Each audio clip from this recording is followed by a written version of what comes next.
नमस्कार। आज हम बात करेंगे सिया रामशरण गुप्त की एक अमर कहानी काकी के बारे में। ये सिर्फ एक कहानी नहीं है, बल्कि एक बच्चे के दिल की गहराइयों में झांकने का एक मौका है।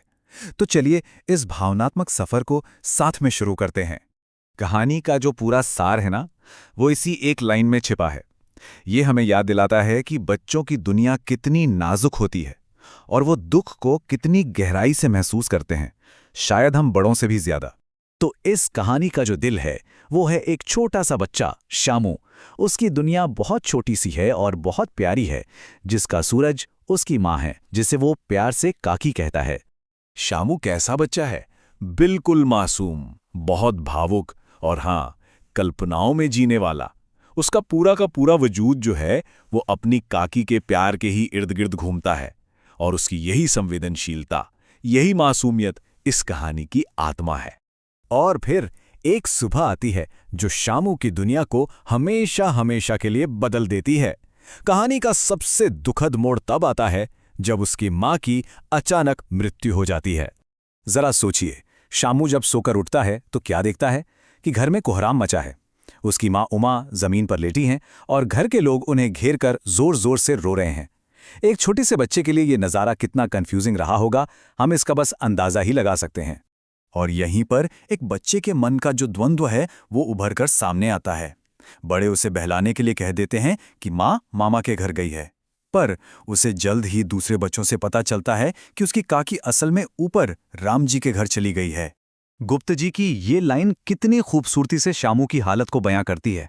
कुछ दिनों बाद उसके आंसू तो सूख जाते हैं, पर दुख की वो जो नमी थी ना, वो उसके दिल में बहुत गहराई तक जाकर बस जाती है। वो अक्सर अकेला बैठा रहता और बस आसमान की ओर ताकता रहता। लेकिन कहते हैं ना, बच्चे उम्मीद का दामन नहीं छोड़ते, और शामू की उम्मीद भी आसमान से ही आती है, एक पतंग के रूप में। यहीं से कहानी एक नया, बड़ा ही मासूम मोड़ लेती है। होता क्या है कि एक दिन वो एक साधारण सी उड़ती हुई पतंग देखता है और बस उसे देखकर शामू का मुरझाया हुआ दिल जैसे खिल उठता है। ये पतंग जो जमीन को आसमान से जोड़ती है, उसके लिए एक उम्मीद बन जाती है। उसे लगता है, अरे यही तो रास्ता है अपनी काकी को वापस लाने का। अब देखिए, एक बच्चे का लॉजिक कितना सीधा और कितना सरल होता है। उसकी प्लानिंग क्या थी?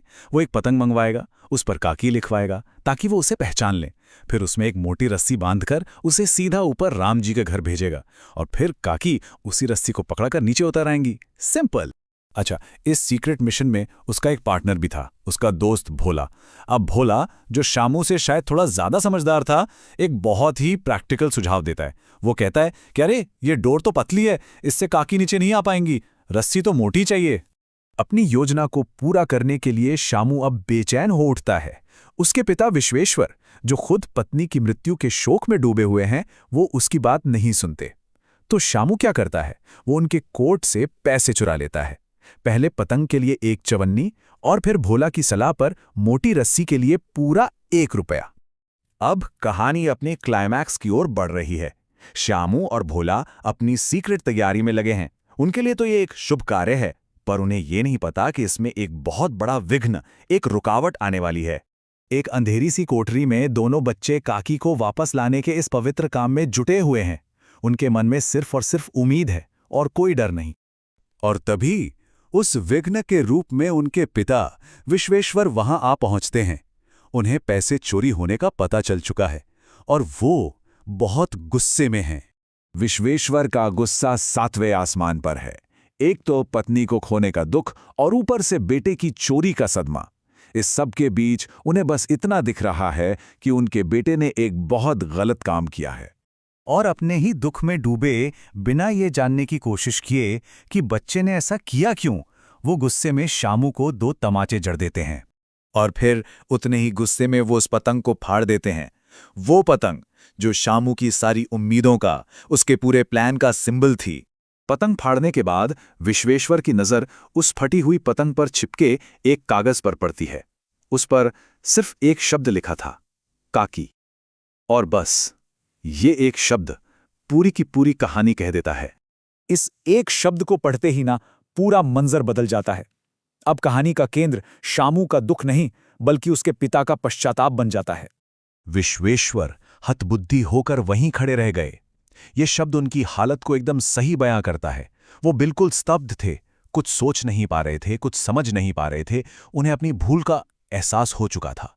एक ही पल में उनका सारा का सारा गुस्सा पिघलकर एक गहरी पीड़ा में बदल गया। उन्हें एहसास हुआ कि जिसे वो एक मामूली चोरी समझ रहे थे, वो असल में उनकी पत्नी के लिए उनके बेटे का बेइंतहा प्यार था। और कहानी हमें इसी एक सवाल के साथ छोड़ जाती है कि हम बड़े लोग अपनी समझ और अपने दुखों में इतने उलझ जाते हैं कि अक्सर बच्चों की खामोश पीड़ा को, उनकी मासूम कोशिशों को देख ही नहीं पाते। ये कहानी आज भी उतनी ही सच्ची है और हमें हमदर्दी और समझ का एक बहुत ज़रूरी पाठ पढ़ाती है।